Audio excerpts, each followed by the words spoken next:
Hello guys, तो यहाँ पे हम बताएंगे कि आपका 3 रुपया से 2.5 लाख रुपया पर 3 दिन में एक शेयर का प्राइस जा सकता है। क्या शेयर का नाम है इलसिड इन्वेस्टमेंट।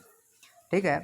तो एक्चुअल में क्या है कि सेबी ने एक नियम लेके आया जिसमें कहा गया कि जितने भी इन्वेस्टमेंट कंपनियां हैं जो किसी दूसरे कंपनी में पैसा लगा के बैठी हैं और उन्होंने अपने शेयर को लिस्ट कराया है एनएसई में या बीएसई में, तो उनकी फेयर वैल्यू जो है सो नहीं दिख रही है, क्योंकि वहाँ पे जो है सो बायर और सेलर बहुत कम रहते हैं। सेलर नहीं रहते हैं, बायर ही रहते हैं, जिसके कारण से उसकी फेयर वैल्यू नहीं निकल पाती है। तो सेबी ने बोला कि उनको जो है सो ओपन मार्केट में हम बोली लगवाएंगे ताकि उनका फेयर वैल्यू पता चल सके।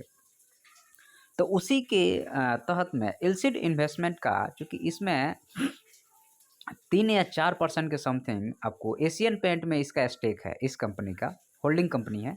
तो 3-4% के हिसाब से 4,000 करोड़ की ये कंपनी एक्चुअल में बनती है।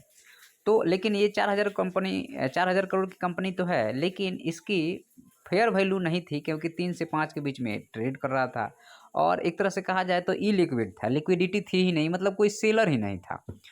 तो उसके कारण क्या हुआ कि जब इसने ओपन मार्केट में जब कॉल ऑक्शन किया गया इसका, परसों तरसों के दिन की बात है, तो चूंकि सेलर नहीं थे, बायर ही बायर थे, जिसके कारण इसकी प्राइस बढ़ते बढ़ते आपको चला गया 2.5 लाख रुपया पे। अभी 2,48,000 पे ट्रेड कर रहा है अभी के टाइम पे। आप देखिए 2,48,000 दिखा रहा है, लेकिन इसमें अभी भी सेलर नहीं है, बायर ही है।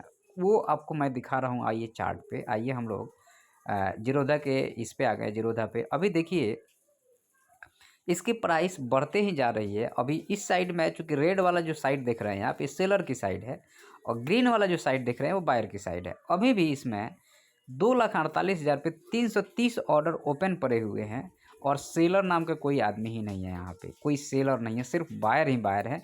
क्योंकि एशियन पेंट में जब 3 या 4% स्टेक जहाँ पे होगा तो अपना शेयर कोई बेचना नहीं चाहेगा।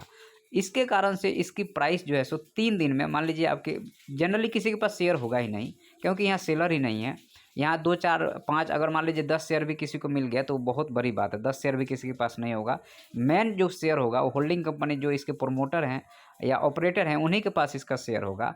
और वही अब पब्लिक इसका चाहती है कि और हमको भी इसका शेयर मिल जाए, लेकिन वो मिलना मुश्किल है क्योंकि आपके पास चूँकि सेलर है ही नहीं तो मिलेगा नहीं आपको। लेकिन अगर 10 20 50 शेयर भी अगर किसी के पास होगा तो वो समझिए कि करोड़पति बन जाएगा। 20 लाख 2.5 लाख के हिसाब से 10 शेयर का मतलब 25 लाख हो गया और 50 शेयर होगा तो करोड़पति बन गया 1 दिन में या 2 दिन में।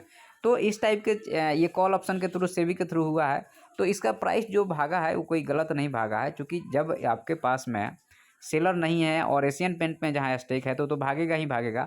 जिस कारण ये एक सेबी का भी अच्छा कदम था, क्योंकि लोग जो है सो अंडर वैल्यू करके रखे हुए थे अपने शेयर को, और यहाँ पे इससे अब उसकी एक्चुअल प्राइस आ गई और अब जो है सो डिमांड और सप्लाई का गेम शुरू हो जाएगा यहाँ पे। ठीक है, तो आपको ये बात हमें समझानी थी, मैंने समझा दिया और मुझे आशा है कि आपको ये चीज़ें समझ में आ गई है। और अगर आपको मेरा वीडियो पसंद आता है तो आप लोग इस चैनल को सब्सक्राइब कीजिए, लाइक कीजिए, शेयर कीजिए। धन्यवाद।